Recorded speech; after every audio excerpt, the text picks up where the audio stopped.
9 o'clock local police వాళ్ళు నాకు ఒక పేపర్ ఇచ్చినారు. ఆ పేపర్లో ఏముందంటే, మీరు శ్రీరామనవమి శోభయాత్రకి ఏదో పర్మిషన్ పెట్టినారు కదా, దానికి మేము క్యాన్సిల్ చేస్తున్నామని ఇప్పుడే నాకు ఒక పేపర్ ఇచ్చినారు పోలీసులు, కమిషనర్ గారు పంపించినారు. నేను పర్మిషన్కి పెట్టి దాదాపు 40 to 45 days అయింది. ఇన్ని దినాలు ఏం చేసినారు కమిషనర్ గారు? First question. సెకండ్, ఆ పర్మిషన్లో మీరు అంటున్నారు మేము ఒకటే శోభయాత్రకి పర్మిషన్ ఇస్తాం. అసలు ఒక శోభయాత్ర ఎక్కడి నుంచి వెళ్తుంది? 2010 నుంచి శోభయాత్ర మేము ప్రారంభం చేసినాం. దుల్పేట్ నుంచి, రాణివంతిబాయి లోధ్ భవన్ నుంచి, మన ఆకాశపురి టెంపుల్ నుంచి. మీరు అసలు ఎవరికి పర్మిషన్ ఇచ్చినారు? మాకైతే అర్థం అవుతలేదు.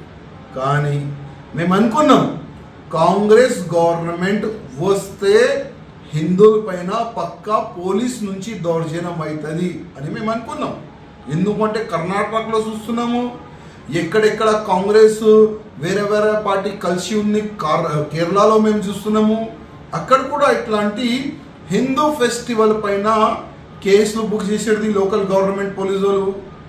అదేవిధంగా కార్యక్రమం చేసే వాళ్ళ పైన ఒత్తిడి తీసుకొని రావాలి, ఇల్లీగల్గా కేసులు బుక్ చేయాలి.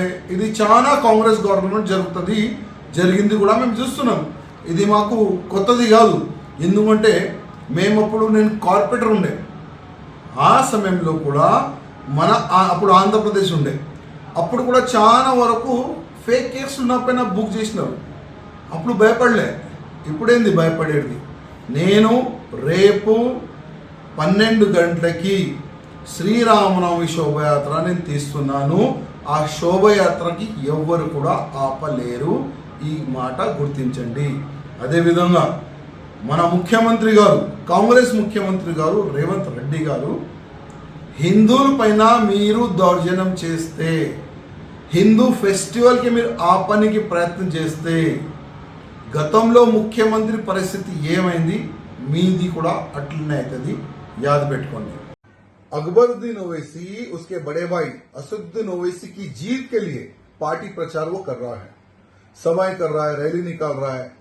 कल उसने एक सभा में, एक भाषण में कुछ बातों का उसने जिक्र किया. वो क्या कहता है कि मुझे और मेरे भाई को गोली मार सकते हैं, मुझे और मेरे भाई को जहर दे सकते हैं, जेल को पहुंचा सकते हैं, जेल में कुछ भी कर सकते हैं. इस प्रकार का वो सेंटीमेंट स्पीच दे रहा है.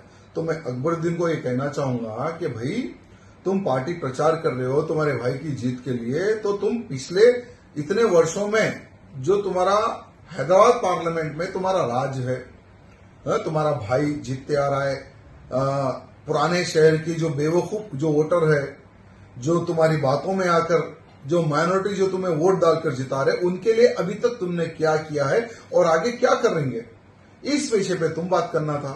लेकिन तुम्हें तो चाहिए सेंटिमेंट. फिर से मुसलमानों को भावुक करो, उनका वोट लो, यही तो तुम्हारी नीति रही है.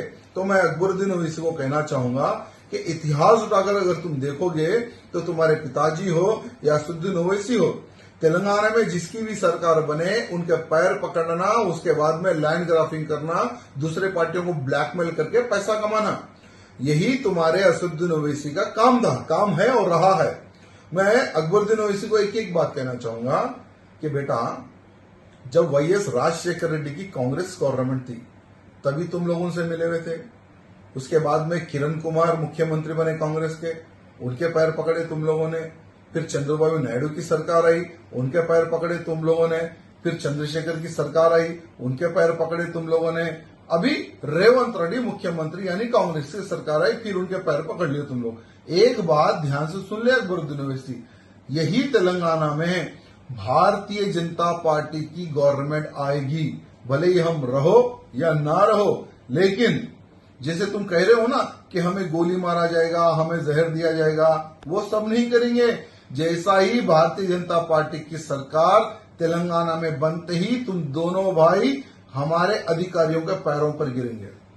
उसके बाद में तुम्हें और तुम्हारे भाई को कहां भेजना है वो समय पर हम डिसाइड करेंगे। अभी फिक्र मत कर बेटा, अभी है एक 4 साल और है। जितना लूटना है जनता को लूट लो, जितना बेवकूफ बनाना है जनता को बना लो। 4 साल के बाद में हमारा राज आएगा। भगवे का राज जब तेलंगाना में आएगा ना, तो तुम्हें और तुम्हारे भाई का क्या करना है तब हम बताएंगे।